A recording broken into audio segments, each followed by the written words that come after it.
Today at Aquatica, we reached a very exciting new milestone. We lifted the giant sphere into place nearly 54 feet in the air.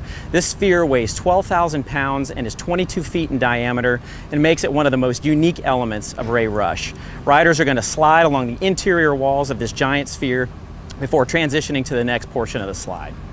What really makes Ray Rush unique are these 3-in-1 elements that combine into one ride experience. And the first element is really a Master Blaster feature that'll give that sudden feeling of acceleration as riders leave the start of the tower, and then they'll transition down the slide into this giant sphere, and the riders will twist and turn along the interior walls of this sphere before they transition into the next section of slide and leading towards the third unique element, which is a manta-shaped open-air half pipe.